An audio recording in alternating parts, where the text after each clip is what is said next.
5 things I learned on season 1 of Biohack-it. And for those of you who don't know me, my name is Iman Hasan and I'm the host. 1, diverse perspectives. By bringing guests from different fields and with different backgrounds to take us on a broad range of conversations revolving around health, wellness, and spirituality. Ben, what do you do for fiber? Because we're doing all this stuff with the healthy fats and the protein. What do we do about fiber when you're doing keto? Yeah, I will say that I'm not as huge on fiber as other people are. Right. It's not that I don't have fiber, but I don't think it's like the be all and end all. Yeah, I don't. I think it's been overplayed. I'll get fiber I'll have vegetables. I'll have like lower plant toxin vegetables. So for me, I'll have like arugula, artichokes, broccoli, Brussels sprouts, cauliflower, squash, and there's fiber in that, but I'm not really hitting a target. And I'll tell you something really interesting. I just did 90 days of a carnivore diet. Okay. Where I ate nothing but meat and fat for 90 days. Not one carb or not one vegetable. And I did it as an experiment. So I did a whole bunch of lab testing on day 1, a $3,500 lab panel from LabCorp on day 1. I did a stool test on day 1. I put on a continuous glucose monitor on day 1. And then I ate nothing but meat for 90 days. And then on day 90, I did the whole test again. $3,500 panel. Stool test. And the stool test was the most interesting thing. Yeah, because that's where they test, your microbiome and everything. Your diversity, the bacteria. And to your point, when I did my day 1 stool test, it said my diversity was okay. It could be better. And in order to increase that, add more fiber, add more plants, do less keto, less meat. And what did I do, Iman? The opposite. Yeah. So on day 90, when I got my results, you would think that the results would be a disaster because I went against what the lab told me to do and what most people did. But you know what my lab showed? Everything improved. My diversity increased. I developed 7 keystone bacteria on day 90 that I did not have on day 1. How is that possible? Is it like grass-fed, grass-finished meat? It was coming through there? For the most part it is, but I was at restaurants that didn't have that. So what happened there was that I stressed my gut microbiome. To grow itself. Correct. When you stress it, you actually create more diversity. So by just eating meat and fat for 90 days, it was a stress to my gut. And that actually created more diversity in the gut. Now, if I would have stuck with carnivore for 6 months, I would have seen the opposite effect. Yes, because you do it for enough time for it to stress you enough for then to do its job, get it done, and then go back to kind of being flexible, like you say. Plant-based protein, getting healthy fats. Having enough water. Having enough water-rich produce. So eating your water. Getting sulfur-rich produce. And if you notice, all of these things, and eating the rainbow. So all of these things talk about what to do. We're not saying no meat or no dairy or no carbs or, we're focused on what are you putting onto your plate? What are you getting into your body?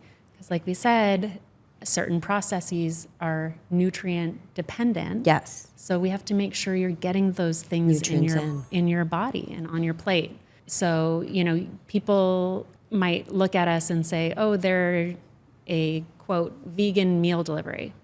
No. Absolutely not. You can be a junk food vegan. Yeah. Or you could be a healthy, plant-based, basing your diet on plants, and still eat some animal protein. So it's really about getting that foundation. And once you get the healthy plant protein, the lots of different colors on your plate, the good fats, the sulfur-rich vegetables, water-rich produce, all onto your plate and into your body, then if you still want to eat, these other things or have a cupcake, a glass of wine, some French fries, that's okay because you're getting the nutrition that your body needs in there first. 2, guest expertise by highlighting each guest's unique background to really showcase a specialized area of knowledge and insights. There are 70 trillion cells that make up our body. And if those cells are not healthy, that's when aging, disease, autoimmune issues start occurring. So if you're taking care of your cells, overall your health is going to be better and you are going to be more resilient to the onset of environmental toxins that we're getting on a daily basis. So what are those environmental toxins? The different chemicals in foods, chemicals in our environment, chemicals on our roads, chemicals in our beauty and in our detergents everywhere. So it's everywhere, and we have not evolved as a species to put up with these environmental toxins. So we talk about, you'll see in the Wall Street Journal, the article, cancer rates are rising, colon cancer in 20-year-olds. This is crazy. This was not happening 50 years ago. So we need to do something to protect ourselves more. So to protect yourselves, it's very simple. It's Body Bio PC, which is a phospholipid complex. My it's favorite product. the 5 phospholipids that make up that wall that protects your cells. The wall is also what protects your mitochondria, which is energy production, and that's needed for us to sustain our energy. So this is for women, this is for men, this is for children, this is for the elderly, it doesn't matter. For your dogs. I give it to my dogs. Animals, they will benefit from it. Everybody is made up of cells. Yeah. The other one that we think is really important is balance oil, which is hot take here. Seed oils are not the enemy. It's the way that they are processed that's the enemy. So what you need is essential fatty acids in really that whole food form, organic, cold pressed, unadulterated. That's a really great supplement because that helps with the cell fluidity. That helps the cells communicate with each other. Added bonus, amazing for skin and hair health, especially as we age. A couple other things that we think is critically important to this is butyrate. This is a postbiotic. So you've heard of prebiotics, you've heard of probiotics. This is a post. I like to think of butyrate as, the plant is the probiotics, the sun and water are prebiotics. The byproducts, so the flowers, the fruits, the vegetables that come from a plant are your postbiotics. Postbiotics are so important, and we are lower than ever because what disrupts the gut? Herbicides, pesticides, glyphosate, environmental toxins. And you need postbiotic butyrate because we are producing less than we've ever produced. And we were talking about it in the car when we were driving on over here, how a lot of women with aging, and this goes back to balance oil, right, is that when it comes to collagen stimulation, we're not getting in enough healthy fats. No one's getting enough healthy fats anymore. So that pervasive kind of knowledge from the 1980s of low-fat diets still sticks with us. So yes, we're not eating margarine anymore, and we're not using alternative fat, substitutes or low-fat yogurts. We're going for the whole food, whole-fat versions, but we're still not consuming enough healthy fats. Right. And I truly believe that one of the most physiologically important parts of our body that is also under the greatest attack from our environment are lipids. Yes. So that's your bioactive lipids in balance oil, and that's your phospholipids from PC. And anybody listening to this, and longevity, obviously everybody wants to look beautiful and age well and stuff. You cannot do that if you're not taking in enough healthy fats. No. It just cannot happen, And another thing is people are like, well, I take my collagen. Collagen doesn't synthesize in the body unless it's put together with the right type of other supporting supplementation and compounds. And fats is a very big part of that. So if you're having collagen supplements and you're not taking vitamin C and you're not taking zinc and you're not taking copper and you're not getting in your fats, none of it's going to work. You're going to pee it out of yourself. So don't even waste your money. Yeah. Best quality collagen will not stick to you, and you will not be able to up your actual natural levels. No. So it's really going a little bit deeper. And I think people really start to do this kind of, they turn 30, they start having some health issues, and all of a sudden it's like, okay, where do I start? How do I feel better? What's going on? And it's just kind of this adventure that you go on in your early 30s. And, turning 40, I look back on it and I'm like, God, it was such a ride. I think one of the things that I'm so grateful for is now that I have this knowledge from my grandparents, from all the functional and integrative medicine doctors that we use, I can help distill it and make it more digestible. Correct. So like, how do we take these very technical things and understand them? And break it down a little bit. 3, long-term impact, discussing the long-term implications and sustainability of biohacking practices to help listeners make informed and educated decisions about their health and to find tools to add to their toolkit that work for them and their unique biology. Because when I was a teenager to my mid-20s, I was a vegan. And I did it because I was a biohacker before biohacking was a thing. I was like the weird kid in the 90s, like going to the health food store, like picking up the random herbs and superfoods that were out there at the time and experimenting with how foods made me feel. So it was a whole food based way of eating, but it was plant-based. And that worked for a long time. I felt fine. I had youth on my side too, right? It was like, we can do a lot of things in our youth. So as I got into my late 20s and early 30s, I evolved to bringing more fish in and grass-fed beef in and shifted things. I never ate a plant-based diet because of religious reasons or ethical reasons. I was doing it from a nutrition science standpoint and wanting to experiment with things. And I enjoyed the food that I was eating, to be honest with you. So it was nothing like high and mighty, but it was a natural evolution and being okay with pivoting and evolving as you learn more, as you check in with your body more. I think so many people hold on to this sort of, their identity becomes whatever it is, right? And for some people, the way that they eat is their identity, especially within veganism and the plant-based world.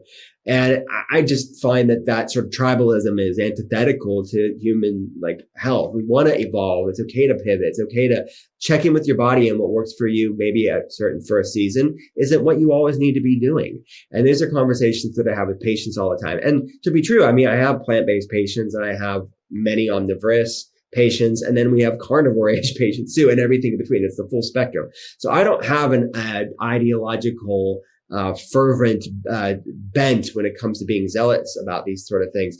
I want to find out what gonna get that person feeling the best, the fastest, and what do they enjoy eating. And that's the science and art of that clinical nutrition conversation that I get to have. So what do I eat today, to answer your question? It is basically what I talk about in Ketotarian. It's healthy fats. It's optimal bioavailable protein. It's lots of fiber-rich fruits. So that's what it is. I do a cyclical ketogenic way of eating. I'm not always in ketosis. I am some days, but it's more intuitive and flexible. And I clean carbs up with fruit, lots of fruits and healthy fiber-rich carbs, and rice. I do rice as well. So that's what it is. It's a whole foods diet that is fresh. It's gut healthy. And I enjoy it a lot. 4, really building a community that helps each other and supports each other through healthy dialogue, debate, and encourages new ideas, and space for everyone to feel seen and heard and appreciated for their unique perspective. Everyone's wellness journey is completely different, and we want to make sure we honor and highlight each and every one of you. Every single person, regardless of where they live in the world, culture, gender, doesn't matter. Every single person seeks oneness. We seek feeling whole. When we meditate, it's because we want to feel whole. When we're sick and we want to heal, healing means we just want to feel whole again. And so we all have this desire to feel whole. And we think that there's just one person, a soulmate, who's going to come into our lives and complete us, because that's what literature has taught us basically since the 18th century. This is what movies and rom-coms tell us. And because rom-coms are all about the beginning of the relationship, they're not really about, the 20 years in. And so we have this idea that someone is going to come in and they're going to be able to understand us more than we even understand ourselves, which is absolutely not true.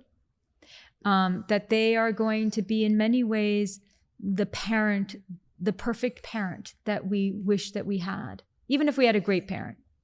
They are going to nurture our inner child. They're going to understand our inner child, and they are going to never leave us. And that does not exist. In fact, there is the one who was right for you at 17, then there's the one who's right for you at 45. There's many, we have to choose who that person is going to be. We have to say, this is a flawed person, but I choose them. Just like the story I told you of that couple. She's like, he can be a pain in the ass, whatever, but he is so generous with his love with me that I choose him forever. Yeah. And that is, to me, that's wisdom. To me, that's being smart. To me, that's being grounded in reality. And so, so we are all seeking that, when the reality is that oneness is not really something that let me backtrack. In the beginning, in the honeymoon phase, it definitely feels that way. Yeah. But no one can actually be that for us all the time. We have to be that for ourselves. And that life, what's built into the reality of living, is that we will move in and out of balance and imbalance. We will sometimes not feel whole, but we have to be able to see that, ultimately it's our responsibility, and that no other person can actually do that for us. They can make it easier for us. They can love us as we are healing. They can hold our hand. They can be patient with us, but it is ultimately our responsibility. That's the same thing as, you can have a therapist who holds your hand as you heal. You can have a doctor who holds your hands as you heal. But ultimately, anything that we want to overcome really comes down to something that is inside us, which is called will. And it is a will to live. It is a will to heal. It is a will to get better. It's a will to feel more whole. It's a will to just experience more joy. And we have all these helpers around us. And if you're smart, you'll choose someone who wants to be a little helper for you, and you want to be a helper for them. But the onus is always on us. 5, balancing science and practicality with episodes that break down biohacking, spirituality, and wellness into helpful tips and advice that everyone can relate to, while still encouraging people to be flexible with their habits. Not everything is for everybody. You're still allowed to enjoy your life while you're on your own personal healing journey and one of self-discovery. Season 1 was all about the beginning of your journey, the beginning of your chapter, and just scratching the surface of all the things that are out there, because there's so much information coming to us.